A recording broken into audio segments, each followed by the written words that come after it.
Հայ առաքելական ուղղափառ Սուրբ Եկեղեցու վիրահայոց թեմը 2014 թվականին ստանձնել է քրիստոնեական քույր եկեղեցիների եւ հարանվանությունների առաջնորդների խորհրդի նախագահի պարտականությունը։ Վիրահայոց թեմի նախաձեռնությամբ հունվարի 24-ին Թբիլիսի Սուրբ Էջմիածին եկեղեցում հնչեց հանուն քրիստոնյաների միասնության ամենամյա էկումենիկ աղոթքը։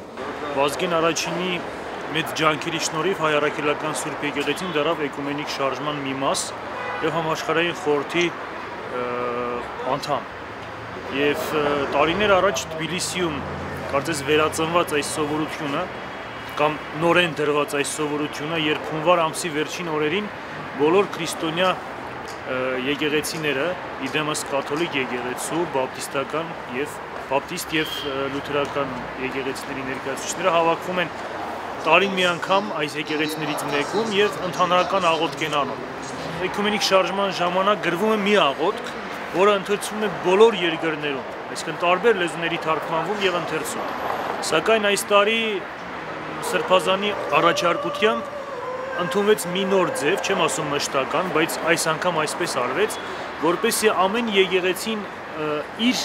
փոքրիկ ժամերգությունը կատարի եկեղեցու կամարների ներքո։ Վիրահայոց թեմի առաջնորդի հրավերով էկումենիկ աղոթքին մասնակցում էին Անդրկովկասի լատինական կաթոլիկների առաքելական վարչության առաջնորդ Ջուզեպե արքեպիսկոպոս Պազոտոն, Վրաստանում ավետարանական լութերական եկեղեցու առաջնորդ Հանս Իոահիմ եպիսկոպոս Կիդերլենը, Վրաստանում ավետարանական բապտիստական եկեղեցու առաջնորդ Իլիա եպիսկոպոս Օսեփաշվիլին եւ մյուս քույր եկեղեցիների եւ հարանվանությունների հոգեվոր դասի եւ հավատացյալների խմբեր։ Ողջույնի խոսքով ներկաներին դիմեց վիրահայոց թեմի առաջնորդ գերաշնորհ Տեր Վազգեն եպիսկոպոս Միրզախանյանը։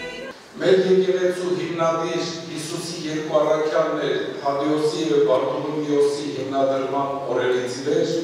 հայոց մեր եկեղեցին հավատարիմ է մնացել Հիսուսի պատգամներին եւ այդ պատգամներով առաջնորդվում է նաեւ այսօր։ Մեր եկեղեցին հնուց ի վեր ստեղծել է շարականներ եւ մինչեւ այսօր դեռևս 5-րդ դարից ի վեր մեր հայ գերեզմանը ստեղծող Մեսոպ Պաշտոցի կողմից երգում են եւ մեր եկեղեցին ունի 9 ժանեկություններ, 7 խորհուրդներ, հետևում է բոլոր տոներին, պահքերին, որոնք ընդունված են բոլոր կաթոլիկ, պրովոսլավ, օրթոդոքս եւ մյուս եկեղեցիներում։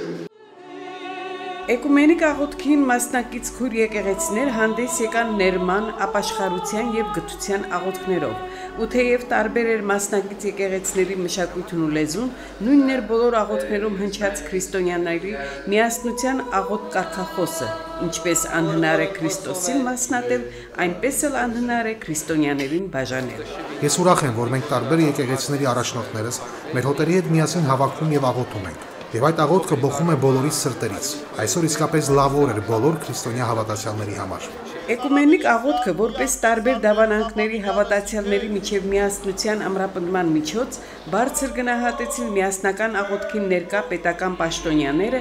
եւ Վրաստանում հավատարմագրված դիվանագիտական կորպուսի ներկայացուցիչները։ Ես ստացա հրավերը եւ սիրով եկա ներկա գտնելու այս միասնական աղոթքին։ Էկումենիկ աղոթքը գոյություն ունի արդեն մի քանի տարի։ Ես ուրախ եմ, որ քրիստոնյաները միասին հավաքվում եւ աղոթում են Վրաստանի խաղաղության առաջընթացի համար։ Աղոթում են այս երկրի քաղաքացիների բարեկեցության համար։ Աղոթք էր նաեւ ողջ աշխարհում խաղաղության համար, Ուկրաինայի եւ Սիրիայի համար։ Վրաստանի դարավոր ավանդույթը հանդուրժողականությունն է, եւ այն փաստը, որ տարբեր երկրների ներկայացուցիչներ այստեղ հավաքվել են եւ միասին աղոթում են, ապացույցն է այն բանի, որ բազմադարյա հանդուրժողականությունն այսօր էլ Վրաստանում առկա է եւ գործում է։ Ինչպես գիտեք, Վրաստանի խորհրդարանը պատրաստվում է ընդունել օրենք ամեն տեսակ խտրականությունը արմատախիլ անելու մասին։ Համոզված եմ, որ մի երկրում, որտեղ տիրում է այսպիսի միասնականության ոգի, օրենքն էլ կընդունվի հանդուրժողականությամբ հագեցած։ Քրիստոնյաների էկումենիկ աղոթքը թեև տարբեր լեզուներով էր, սակայն այն աշխարհի խաղաղության եւ մարդկանց առողջության համար է։ Առաջի անգամ եմ գալի այս աղոթքին, շատ հաճույքով եմ ընդունում աղոթքը, բայց ամեն կիրակի միշտ մասնակցում եմ, բայց այս աղոթքին, որ գալիս եմ, ինձ տալիս է ուժ։ Այսօրվա օրը շատ լավն էր։ Լավն էր նրանով, որ բոլոր քրիստոնյաները միաբանվեցին եւ Աստծո ծառայություն անցկացրին միասնական աղոթքով։ Դա ցույց տվեց, որ մեր եկեղեցու դռները բաց են բոլոր քրիստոնյա եկեղեցիների համար։ Միասին աղոթելը եղել է շատ տարիներ առաջ։ Այսօր էլ տեղի ունեցավ։ Համոզված եմ, միասին աղոթք անելու ավանդույթը կշարունակվի։ Էկումենիկ աղոթքն ավարտվեց աշխարհի խաղաղության եւ հաշտության, պատերազմներից տուժածների, կարոտյալների, նեղյալների եւ հազարավոր գաղթականների համար 4 եպիսկոպոսների միասնական օրհնությամբ։